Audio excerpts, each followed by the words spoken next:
Hi, I am Argyris Constantinides and I am a PhD student in the Department of Computer Science at the University of Cyprus. In this talk, I'm interested in the effects of culture towards users' interactions in picture passwords. This work is partially supported by the EU Horizon 2020 Serums project, which is a project about securing medical data in smart, patient-centric healthcare systems. In the context of computer security, there is a need for balancing security and usability, which emerges from contradictory requirements posed by different stakeholders. On the one hand, we have the security experts and service providers who increase the security levels of user authentication policies. On the other hand, we have the end users who demand transparent and usable authentication solutions. I would also like to make this statement. The only secure password is the one you cannot remember. Let me explain this. This password is considered to be strong enough, but not so memorable. Even so, if it has been previously cracked and is now publicly available, it cannot be considered as a strong password anymore. Limitations of human memory, as well as strong security policies, make it impossible for most users to cope with multiple, strong, and memorable passwords. So what do users do?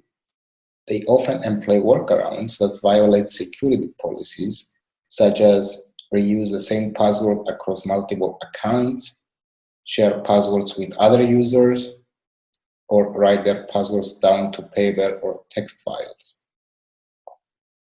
Now, an alternative form of user authentication that has received increasing attention is picture passwords. These schemes leverage the picture superiority effect, which refers to the phenomenon where people are able to remember pictures better than text, and are widely adopted by researchers as they leverage on new interaction capabilities. Such an example is picture gesture authentication introduced in Windows 8, which requires users to draw gestures such as circles, lines, and tabs on a background image to authenticate, and the image acts as an external cue to assist users during login. With regards to the picture password mechanism, the longest dimension of the image is divided into 100 segments, and then the shortest dimension is divided on the same scale to create the grid upon which we can draw gestures. However, prior works revealed that various pictures are susceptible to hotspots, which are basically points that attract users to select them and often lead to easily predictable passwords. Now, taking into consideration that the task of creating a picture password is a perceptual process through the human visual system, and that people across diverse cultures exhibit differences in picture perception, in this work, we investigate whether there are cultural differences in visual processing, comprehension, and exploration of the picture content within picture passwords. To do so, we conducted a controlled cross-cultural lab study. We invited individuals to interact with the picture password scheme we implemented that first required them to create a picture password.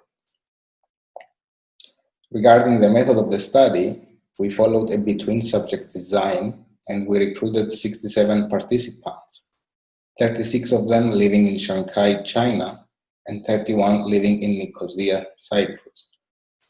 The study involved the following steps. First, participants were introduced to a demonstration page to familiarize themselves with the process of drawing gestures on an image. Then, they were requested to select one image from a set of 9 images on which they created their picture password by drawing 3 gestures. After confirmation of their picture password, they got access to a real-life service. We measured the time required to explore picture content before password creation, the time required to log in, password selections falling into hotspot segments, and likability and engagement with picture content. To control participants' familiarity with the picture semantics, we intentionally chose two specific picture sets. The first set consisted of 9 culture internal pictures.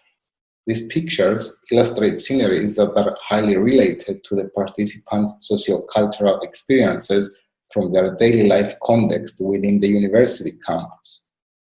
An example picture from the culture internal set is shown on the top left of the screen. The second set consisted of 9 culture external pictures.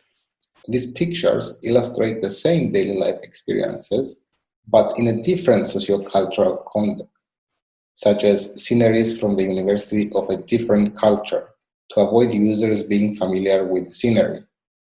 An example picture from the culture external set is shown on the bottom right of the screen.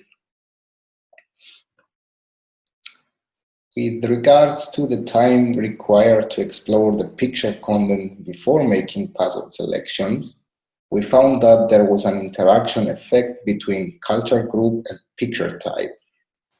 In particular, the Eastern group that utilized culture internal picture type spent more time than the Western group. With regards to the time required for the first login attempt, we found that the Eastern group was significantly slower than the Western group. With regards to the password selections falling into hotspot segments, we found that the proportion of hotspot selections was significantly higher for the culture external picture type than the culture internal picture type. Finally, with regards to the likability and engagement with picture content, we conducted semi-structured interviews at the end of picture password creation. Example questions included: what strategy did you follow to create your password, and what type of background picture would you prefer? We found that the culture internal pictures influence positively user selections, and that users prefer pictures that are related to their personal experiences and their culture. To wrap up, we showed that people across diverse cultures exhibited differences in visual processing, comprehension, and exploration of pictures prior to making their password selections. Qualitative data also triangulate the findings by revealing the likability and users' engagement with picture content related to their culture. Such knowledge will allow us to move from the one-size-fits-all approach to a more personalized approach. We envision a framework that targets to deliver best-fit picture content during password creation, tailored to users' cultural background and unique sociocultural experiences. That's pretty much it. Thank you for your attention.